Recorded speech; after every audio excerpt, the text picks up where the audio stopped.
IBS যাদের আছে তারা কিরকম ডায়েট ফলো করবে, আইবিএস প্রবলেম হলে কি শুধু মেডিসিনের উপর ডিপেন্ড করে থাকতে হয়? আসুন জানতে হলে এই ভিডিওটা পুরোপুরি দেখুন। নমস্কার, আমি ডায়েটিশিয়ান মনস্বিতা। আজকে আমরা আলোচনা করব ফোর্ড ম্যাপ নিয়ে। What is Ford map? Ford map হচ্ছে এক ধরনের ডায়েট যেটা মেইনলি আইবিএস পেশেন্ট যারা ইরিটেবল বাউল সিনড্রোমের মধ্যে দিয়ে সাফার করছে তাদের জন্য করা হয়। তো ফোর্ড ম্যাপে যদি আমরা ফুল ফর্ম দেখি তাহলে বলা হচ্ছে ফার্মেন্টেবল অলিগোস্যাকারাইডস, ডাইস্যাকারাইডস, মোনোস্যাকারাইডস, পলিওলস। তো ফোর্ড ম্যাপ হচ্ছে এমন একটা ডায়েট যেটা ফলো করলে আইবিএস পেশেন্টদের অনেকটা সুবিধা হতে পারে। ফোর্ড ম্যাপের মধ্যে কোন খাবারগুলো পড়তে পারে? ফুড ম্যাপ হচ্ছে বেশ কিছু সুগার্স মিনস কার্বোহাইড্রেট, যারা আমাদের শরীরে খুব পোরলি ডাইজেস্ট হয় এবং সেটা যখন স্মল ইন্টেস্টাইন থেকে ক্ষুদ্রান্ত থেকে বৃহদন্ত্রে যাচ্ছে তখন সেখানে যে ফার্মেন্টেবল ব্যাকটেরিয়া গুলো আছে সেগুলো গ্যাস প্রডিউস করছে, যার জন্য ব্লোটিং, ইরিটেবল বাউল সিনড্রোম, বারবার স্টুল করার একটা প্রবণতা থাকে বা পেটে যন্ত্রণা হয়, এরকম অনেক রকমের সিমটমস দেখা যায়। তো ফোর্ড ম্যাপের মধ্যে যেগুলো রয়েছে মেনলি অলিগোস্যাকারাইডস মানে ফ্রুক্টান্স বা জিওএস বলা হয় যেগুলো, এগুলো হচ্ছে শর্ট চেন কার্বোহাইড্রেটস যেগুলো 2 থেকে 10টা কোষ অণু নিয়ে তৈরি। যে খাবারগুলো পড়ে সেগুলো হচ্ছে হুইট, পেঁয়াজ, আদা, রসুন, বিনস এগুলো। এরপরে রয়েছে মোনোস্যাকারাইডস। মোনো কথাটার মানে হচ্ছে ওয়ান সিঙ্গেল গ্লুকোজ অণু থাকবে।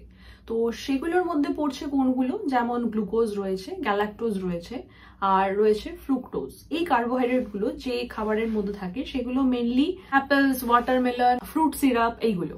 ডাইস্যাকারাইডস হচ্ছে যেখানেতে 2টো গ্লুকোজ অণু থাকবে অ্যাটলিস্ট। তো সেগুলো হচ্ছে সুক্রোজ, ল্যাকটোজ, মল্টোজ এইরকম। তো সেগুলো যে খাবারের মধ্যে থাকে মেনলি ওই হুইটে থাকে। ল্যাকটোজ যেমন থাকে সফট চিজ বা মিল্ক প্রোডাক্টের মধ্যে, এইগুলো খেলেও কিন্তু আইবিএস এর প্রবলেমটা এসে যায়। এন্ড লাস্টলি হচ্ছে পলিওলস, যেগুলো ম্যানিটল বা সরবিটলের ফর্মে আমরা পাই, যেগুলো এক্সাম্পলস। এগুলো মেনলি পাওয়া যায় যে খাবারের মধ্যে, সেগুলো হচ্ছে সুগার ফ্রি প্রোডাক্ট যেগুলো হয়, সেগুলো থেকেও কিন্তু আইবিএস এর প্রবলেম আসতে পারে। কারা এই ডায়েটটা ফলো করবে?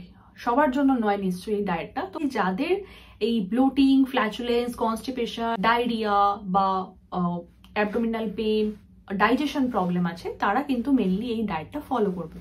যেহেতু এটা ডাইজেশন রিলেটেড একটা সমস্যা, সেই জন্য এই ডায়েটটা কিন্তু লং টার্মের জন্য চলবে না। It is a short term method and এটা অবশ্যই কোনো প্রফেশনালস এর আন্ডারে বা হেলথ অবজারভেশনে থাকার সময় কিন্তু এটা ফলো করতে হবে। হলো লো ফুড ম্যাপ ডায়েট। লো ফুড ম্যাপ ডায়েট কিভাবে আমাদের শরীরেতে কোনো বেনিফিটস দিচ্ছে? ফার্স্ট যে ফেজটা আছে সেটাকে বলা হয় এলিমিনেশন মানে যে খাবারগুলো থেকে আমার সমস্যা আসছে, যেগুলো আমি অলরেডি বললাম এক্সাম্পলস, আরো অনেক আছে, তো সেই খাবারগুলোকে আমি ফার্স্টে এলিমিনেট করে দিচ্ছি আমার ডায়েট থেকে। সেকেন্ড যে স্টেপটা সেটা করছি রিইন্ট্রোডাকশন ফেজ। প্রথমত আমি বাদ দিলাম, দিয়ে আমার শরীরটাকে ক্লিন করলাম বা আমার শরীরটাকে অভ্যস্ত করলাম বা সুস্থ করলাম, তারপর আমি সেখানেতে রিইন্ট্রোডিউস করাচ্ছি। রিইন্ট্রোডিউসের সময় কিন্তু আমি একটা একটা করে ইন্ট্রোডিউস করাবো। হুট করে একদিনে সব রকম যদি আমি মিক্স করে খেয়ে নিই, আবার আমার আইবিএসটা ফেরত আসতে পারে। তো রিইন্ট্রোডাকশনের সময় খুব খেয়াল রাখতে হবে। এটার ক্ষেত্রে একটা সুবিধা হচ্ছে যে আমার শরীরেতে কোনগুলো মেনলি সমস্যা হচ্ছিল সেইগুলো কিন্তু আমি একটা চার্ট করতে পারছি। একটা খাবার ইন্ট্রোডিউস করালাম, সেখান থেকে প্রবলেম হলে সেটা আমি এলিমিনেট করে দিলাম। এরকম করার পর থার্ড ফেজটা আসছে, পার্সোনালাইজেশন ফেজ আসছে, যেখানেতে কি হচ্ছে আমি আমার ডায়েটটা কাস্টমাইজ ডায়েট তৈরি করলাম, যেখানে শুধুমাত্র আমার শরীরে যে সুবিধা হচ্ছে যেগুলো সেগুলোকে আমি রাখলাম। তো এই ফেজ গুলোকে যদি আমরা ফলো করি, অনেকটা কিন্তু আইবিএস রিলেটেড যে প্রবলেম গুলো আছে বা ডাইজেস্টিভ প্রবলেম গুলো যেগুলো আছে সেগুলো আমরা ডিসকার্ড করতে পারবো। ফোর্ড ম্যাপ ডায়েট চলাকালীন আমরা কোন খাবারগুলো খেতে পারি, যেখানে রয়েছে কিনোয়া রয়েছে, ওটস রয়েছে, এগুলো আমরা সিরিয়ালস এর মধ্যে থেকে চুজ করতে পারি। ভেজিটেবলস এর মধ্যে tomatoes, cucumber, zucchini, egg plants, বেগুন, এগুলো আমরা ভেজিটেবলস এর মধ্যে অ্যাড করতে পারি। ফ্রুটস এর মধ্যে ইউজ করতে পারি বা খেতে পারি grapes, oranges, strawberry, pineapple, blueberry. Moderate amount of meat and egg আমরা খেতে পারি, কারণ যেহেতু শরীরেতে একটা এনার্জি দরকার সেই জন্য। আর চিজ সাধারণত আমরা অ্যাভয়েড করে চলতে বলি, কারণ চিজের মধ্যে অনেক রকমের ব্যাকটেরিয়া দিয়ে যেটা ফার্মেন্টেশন করা হয় সেটা অনেক সময় আমাদের শরীরেতে অ্যাডজাস্ট নাও হতে পারে। আর যেগুলো টিপিক্যাল দুধের জিনিস আছে সেগুলোকে অ্যাভয়েড করতে বলা হয়। Soybean milk or almond milk এরকমও ইউজ করতে পারে। এটা একটা লং টার্ম মেথড নয়, এটা একটা শর্ট টার্ম মেথড। তো দীর্ঘদিন ধরে এরকম ডায়েট চলতে পারে না, আমাকে আগে শরীরটাকে সুস্থ করতে হবে এবং আমাকে নর্মাল রুটিনে ফেরত আসতে হবে। আর একটা জিনিস হচ্ছে ইন্ডিভিজুয়ালাইজড। এটা কিন্তু আমার ক্ষেত্রে যা ডায়েট হবে আপনার ক্ষেত্রে তা হবে না, সেক্ষেত্রে কিন্তু অন্যের কথা শুনে সেই ডায়েটটা কিন্তু ফলো করা উচিত নয়।